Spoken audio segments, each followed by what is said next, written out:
ভাগ্য খুলবেই। তুমি বড় গাড়িতে বসে সিগন্যাল ভেঙে বহু দূর এগিয়ে যাবে। বুঝতে পেরেছো?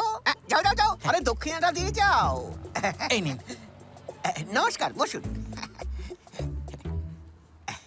আপনার চার্জ কত? মাত্র 20 টাকা। আর ভক্তের চার্জ? টিয়া পাখির চার্জ কত? কি বলছেন? ভক্তকে বিক্রি করবো না। বলুন, না হলে পেটায় কমপ্লেন করে দেবো। কি ভেবেছেন আপনি? টাকার জন্য এই অবলা প্রাণীকে দিয়ে শুধু খাটাবেন আর নিজে বসে বসে খাবেন? একটু লজ্জা করে না, তাই না আপনার? ওকে সামান্য কটা দানা দিয়ে নিজে সারাদিন পেট পুরে খাওয়ার ব্যবস্থা করছেন। লজ্জা নেই না আপনার? হ্যাঁ, এই ছোট্ট একটা প্রাণী আপনার গোটা পরিবারের ভাত জোগাচ্ছে। তাহলে ভাবুন, আপনি যদি নিজে কিছু করেন তাহলে পরিবারের জন্য কত কি করতে পারবেন। ওর স্বাধীনতা কেড়ে নিয়ে আপনি ওকে খাঁচার মধ্যে বন্দি করে রেখে দিয়েছেন। আরে বাপরে। আরে ও তো নিজের ভবিষ্যৎ নিজেই জানে না যে আপনার মতো একটা অভদ্র লোকের সাথে ওকে আর কতদিন থাকতে হবে। তাহলে অন্যের ভবিষ্যৎ কি করে বলবে? হ্যাঁ, মানুষের দুর্বলতার সুযোগ নিয়ে তাদের বোকা বানাতে আপনার একটু লজ্জা করে না, তাই না? স্বাধীনতা শুধু মানুষেরই নয়, সবারই অধিকার। আরে আরে, করছেন নাকি? ওকে উড়িয়ে দিলেন।